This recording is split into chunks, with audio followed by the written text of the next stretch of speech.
जलगांव की चोपड़ा पुलिस ने अवैध रूप से गौवंश तस्करी करने वाले 2 वाहन को जब्त किया।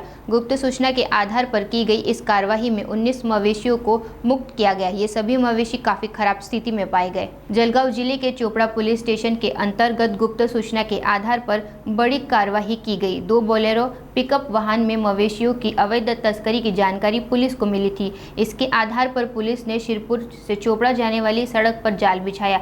तस्करों ने पुलिस की अनदेखी करते हुए तेजी से वाहन भगाने की कोशिश की। पुलिस के डर से आरोपी पिकअप वाहन खेत के किनारे खड़े किए और फरार हो गए। दोनों गाड़ियों में कुल 19 मवेशी पाए गए, जिनकी हालत काफ़ी गंभीर थी। इस मामले में चोपड़ा सिटी पुलिस स्टेशन में मामला दर्ज कर मवेशियों को गौशाला भेज दिया गया, जहां उनका इलाज किया जाएगा। इसकी जानकारी पुलिस अधिकारी अन्ना साहेब घोलप ने दी।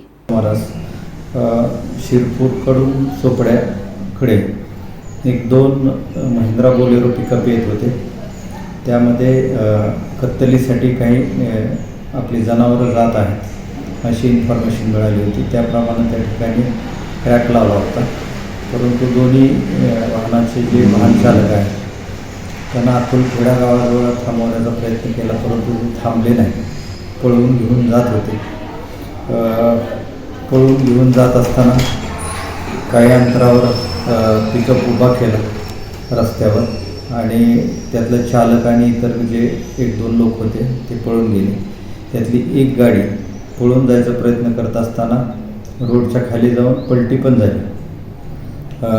त्या ठिकाणी पोलीस पोचले, जनावरांना बाहेर काढलं, परंतु गाडीत जे लोक होते चालक आणि इतर लोक ते पळून गेलेले आहेत। दोन्ही वाहनं आम्ही ताब्यात घेतलेली आहेत। दोन्ही वाहनामध्ये साधारण 19 जनावरं त्या ठिकाणी होती।